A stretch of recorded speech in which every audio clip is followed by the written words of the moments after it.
this is a common one because remember we're doing this in Australia where we have some of the worst snakes. There are some small dogs, fox terriers are very good at snake patrol. But you've said it in your question here. You were chopping and dropping grasslands in eastern Uganda, getting ready to set up a permaculture project, and you're thinking about cover crops. Now you haven't got them in yet. What we've found is when you create enough habitat that the snakes can hide and run away from you, they do. It's when you catch a snake out in the open and it's only you and the snake in the grassland, they're likely to take you on as a challenge. But we find when we come across a snake and there's a lot of cover they can run to, they prefer to run away. And a lot of farmers in Australia do kill snakes, and usually find a big one is one that is shy. It's only become a big one because it's lived long enough not to be killed because it's shy and it runs away, or it scoots off and hides. Now, also our systems have a lot of habitat for all kinds of small animals, and they're often quite content eating what's there. That's not to say we don't dispose of snakes. We have large pythons that come for our chickens. We have to often catch them because they're not poisonous and take them for a ride somewhere else, let them go in a national park somewhere because we can't afford to have our chickens taken or our baby chicks.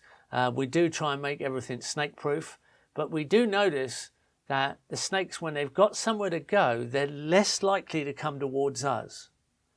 Now, it's not to say we don't necessarily dispose sometimes or have to dispose of snakes that keep appearing, but we've never had much threat from snakes. They've always wanted to go towards the safety of that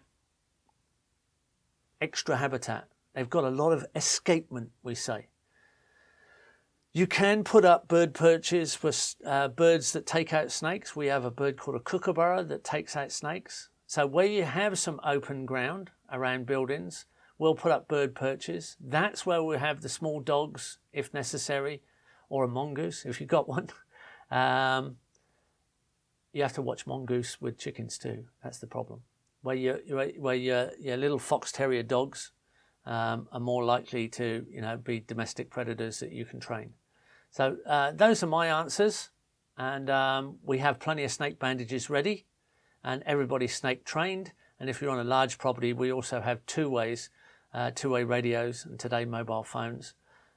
So most of the time, if you're well prepared, you feel a lot safer. Elasticated snake bandages are definitely something that really extends the time if you get bitten. An arm and a leg can be bandaged, and it really extends the poison time quite a long time before it's dangerous. As long as you don't get up and run or get your heart rate going fast. Getting bitten on the body, the neck or the head is a different set of consequences, but you just don't want to be getting that close to them. But like I say, if you give them somewhere to go and don't muck about with them, they usually go the other way.